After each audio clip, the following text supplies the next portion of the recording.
Point. Bonne journée. Si vous vous demandez si cela vaut la peine d'acheter un Toyota Land Cruiser Prado 150 et quels problèmes vous pourriez rencontrer lors de son fonctionnement, alors vous êtes au bon endroit. Il est donc surprenant de constater une mauvaise fixation de la garniture sous le pare-brise sur un SUV en provenance du Japon. Mais on ne peut pas aller à l'encontre d'une évidence. La doublure vibre sur les surfaces inégales, ce qui est clairement audible non seulement à l'extérieur de la voiture, mais également à l'intérieur de l'habitacle. Lorsque le moteur diesel tourne, l'aile avant droite peut également vibrer. Heureusement, la plupart des propriétaires, après avoir lu les forums de profil, ont déjà plié le profilet métallique à l'intérieur de l'aile. Après cette simple opération, le cliquetis disparaît. Il y a aussi beaucoup de plaintes concernant l'optique avant. Dans le même temps, l'obscurcissement et la buée habituelle des capuchons de phare d'un SUV japonais sont souvent complétés par le tremblement de la lumière au xénon. Les feux arrière souffrent également d'une mauvaise étanchéité. Par temps froid ou après le lavage, de la condensation s'y forme constamment. Il ne sert à rien de lutter contre cela. La caméra de recul peut également tomber en panne en raison d'une étanchéité insuffisante. L'intérieur du Land Cruiser Prado 150 décevra ceux qui en attendent la qualité et le confort traditionnel japonais. Même avec un kilométrage minimal, le plastique intérieur commence à craquer. À mesure que le kilométrage augmente, le nombre de bruits parasites à l'intérieur de la voiture ne fait qu'augmenter. Les chaises qui claquent sur les bosses commencent à chanter avec le plastique, ce qui annule la sensation d'un SUV japonais coûteux. Les matériaux de finition n'étaient pas non plus très durables. Cependant, il n'y a rien d'étonnant à ce que le plastique peint à l'argent finisse par se frotter et se couvrir de rayures. Le revêtement en cuir du volant et du levier de vitesse n'était pas non plus particulièrement résistant. Des éraflures et des rayures apparaissent déjà après un kilométrage de 40 à 50 000 km, c'est pourquoi il semble que la voiture ait parcouru beaucoup plus que les chiffres affichés sur le compteur kilométrique. Cependant, trouver un Land Cruiser Prado 150 avec un faible kilométrage est de toute façon assez problématique. Un vrai SUV devrait être diesel. De plus, il n'y a pratiquement aucune plainte concernant les moteurs diesel Prado 150. Bien qu'il y ait encore des plaintes mineures.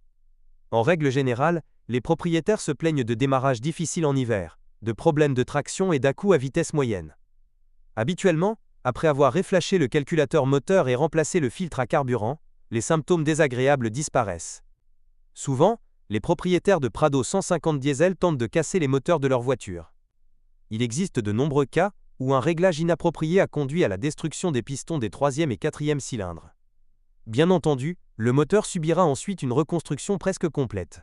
Le SUV japonais n'a pas été initialement conçu pour une conduite rapide et constante.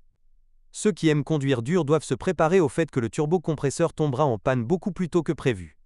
Cependant, même avec un fonctionnement soigneux, il ne peut supporter que 150 à 180 000 km. Le coût des réparations sera très impressionnant. Les propriétaires de Prado 150 essence sont souvent confrontés au problème de l'aigreur de la vanne d'alimentation en air secondaire. Dans le même temps, en raison du condensat accumulé, la pompe de ce système peut également tomber en panne. Le point faible des moteurs essence est la pompe. Sur des voitures rares, il peut parcourir plus de 100 000 km. Les transmissions du SUV japonais, manuelles et automatiques, sont considérées comme quasi éternelles. Si vous n'utilisez pas la voiture dans des conditions tout-terrain graves, et n'oubliez pas l'entretien préventif, les boîtiers dureront aussi longtemps que la voiture elle-même. Mais les transmissions à cardan peuvent déjà attirer l'attention avec un kilométrage de 15 à 20 000 km. Des coups de pied lors de l'arrêt de la voiture indiqueront des signes d'usure. Si vous ne retardez pas les réparations, vous pouvez vous en sortir avec une seringue bon marché. Sinon, vous devrez très bientôt dépenser de l'argent pour remplacer les cardans eux-mêmes. Le système de transmission intégrale du Land Cruiser Prado 150 est considéré comme fiable. Cependant, s'il travaille souvent sous charge, la boîte de transfert ou la boîte de vitesse avant tombera en panne assez rapidement. Cela se produit particulièrement souvent sur les SUV équipés d'un moteur diesel de 3 litres. La direction des voitures dans les premières années d'admission était marquée par un bruit de grincement et de cognement désagréable. Il s'est avéré que le circlip était à l'origine des bruits désagréables, qui a ensuite été remplacé par une pièce d'une nouvelle forme. Si de tels bruits se produisent lors d'un kilométrage élevé, vous devez alors vous préparer à remplacer l'arbre de direction, la traverse ou l'ensemble de colonnes de direction. Les futurs propriétaires du Land Cruiser Prado 150 devraient se préparer à l'avance à la pourriture des bagues et à l'affaissement des blocs silencieux de support de carrosserie.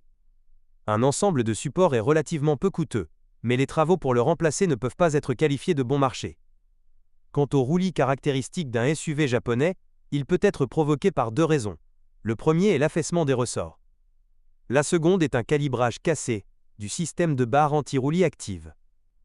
Dans le premier cas, les ressorts sont remplacés, et dans le second, le système est recalibré, et si cela ne résout pas le problème, les vérins hydrauliques sont remplacés. L'entretien d'un Toyota Land Cruiser Prado 150 n'est généralement pas bon marché. Le SUV japonais lui-même n'est pas non plus bon marché, et grâce à sa popularité, il perd de la valeur très lentement. Si vous êtes propriétaire, assurez-vous de laisser un commentaire sur cette voiture. Votre avis aidera certainement les autres à choisir une voiture.